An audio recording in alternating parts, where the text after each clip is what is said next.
Hey everybody, wanted to jump on here for the second video and talk about first-time home buying today. So if you have never bought a home before, the process can be pretty intimidating or at least confusing. So I wanted to break it down into a couple easy steps. And while I'm doing so, I have a couple of clients coming in from out of town tomorrow who are looking to buy in North Carolina. They're actually out of state. And so when I have out of state or out of town buyers, I always like to bring them a little something that's like a little welcome to North Carolina treat or gift. So I'm gonna be baking some cookies today. So if you stick around, you'll not only learn a little bit about first-time home buying, but I'll also share my recipe with you, and it's pretty good. So let's jump in. Okay, so I've got my dough all together in a bowl. I've got to mix it up, make sure everything's combined. So while I'm doing that, let's talk about the first steps that you want to take when looking to buy your first home. Number one is you want to prepare. That's as simple as making a list. I don't know if you're like me and you make pros and cons lists for everything, but buying a home is kind of like that. So you want to start out with a list of your wants versus your needs. And both of these things are important, but you do want to differentiate between what you want, what you would love to have in a house, and what you actually need and can't live without. So for example, some people have 2 cars, and so you want to make sure you have space in your garage or your driveway for those 2 cars. That's not a want, that's an absolute need. Do I want a pool? Yeah. Do I need one? No, and honestly, I probably couldn't keep up with it anyways. So that would go on the wants list. After you've made that list, you are going to get pre-approved. So there's 2 terms that are thrown around a lot in the real estate world, pre-qualified and pre-approved, and they are 2 very, very different things. So pre-qualified is something that you can do kind of yourself pretty easily.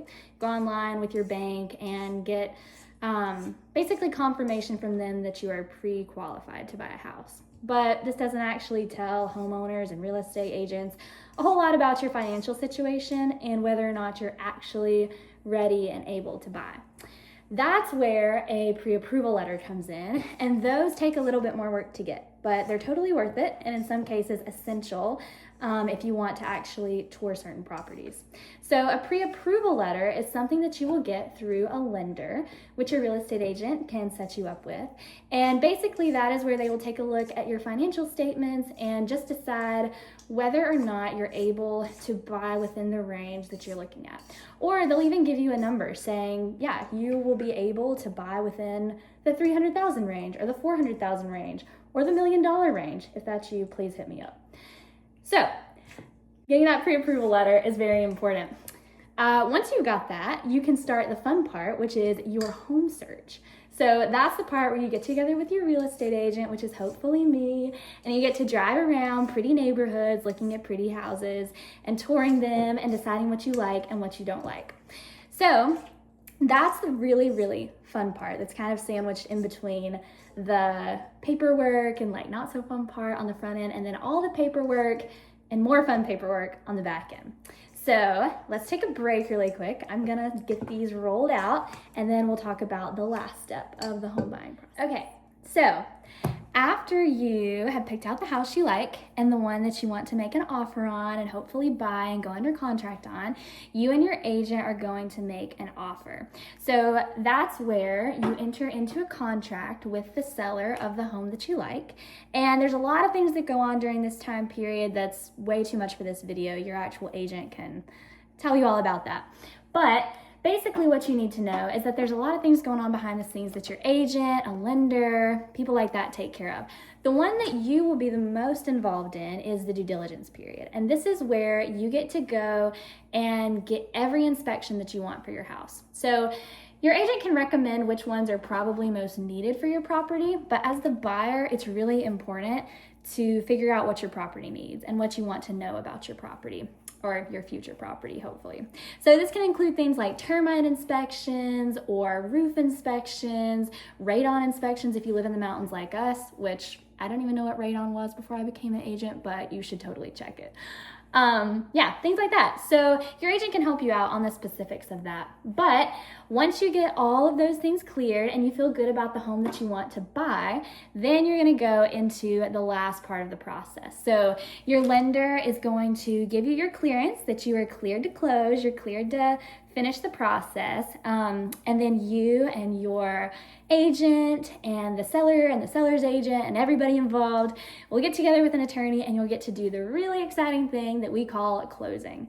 And that's the process where you sign all the paperwork, do all of the official things, and then you get your keys and all the money's transferred, and then the process is done.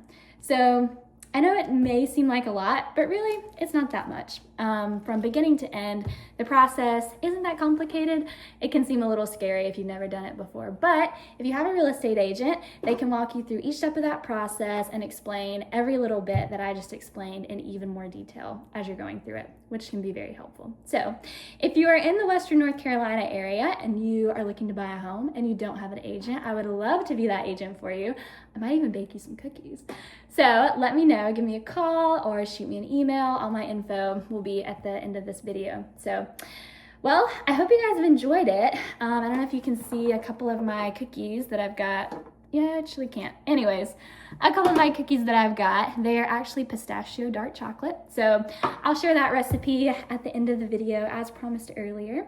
So yeah, thank you guys for watching. Go bake some cookies, go buy a house, go hit me up and we'll go tour some houses. Thanks guys. Just wanted to take 2 seconds to show you guys the finished product. So I have left mine baking for about 12 minutes on the dot because I like mine a little soft and gooey inside. I like the chocolate to still be gooey. So yeah, there they are. You can see they taste even better than they look, in my very humble opinion. All right, well, happy baking, happy home buying. Rosie also says goodbye. Yeah, bye guys.